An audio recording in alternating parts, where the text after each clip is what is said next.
This is the example of government gone awry, of things that make no sense, that are of great damage to the way we live our lives in rural America. These proposed regulations would fundamentally alter a way of life that has developed over generations. Throughout the history of our country, in fact, we've passed on character and value, integrity, a way of understanding about the meaning of life from one generation to the next, from grandparents to parents to children to grandchildren, and it happens on farms and ranches across our country every day. And so these regulations are an assault upon something that we find so important, a family farming, ranching operation. And the regulations just lack common sense. There's no congressional mandate that required the Department of Labor to do this.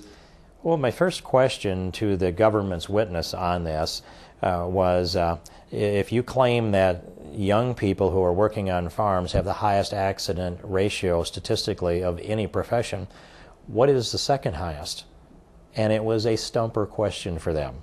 They present it to us as if somehow the data drives them to try to step in and intervene, with the federal government intervene between parents and their children, or parents and how they manage their children.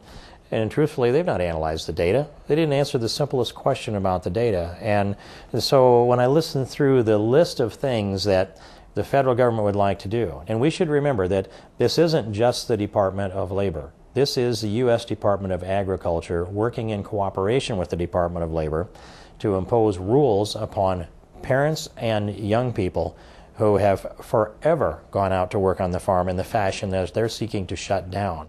Wow. When I think of Washington now as being a business person, a farmer, a seven-generation farmer, I think of unintended consequences.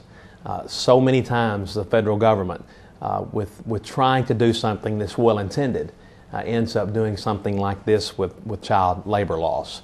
At the age of 10, I was driving tractors. I was working on the farm. I've got 3 children, 16, 13, and 8, 2 boys and a girl. They love the farm. I mean, teaching them, I think something critical, and this is a problem, and I think February 1st, the Department of Labor, now they're talking about revising their decision and maybe trying to, after a lot of heat from the private sector, but teaching children at a young age a work ethic and what it means to actually take pride in what you do is critical later on in life. Get involved in issues like this one that will have a direct impact on your operation. Join the National Cattlemen's Beef Association by calling 1-866-USA-BEEF or visit us at beefusa.org.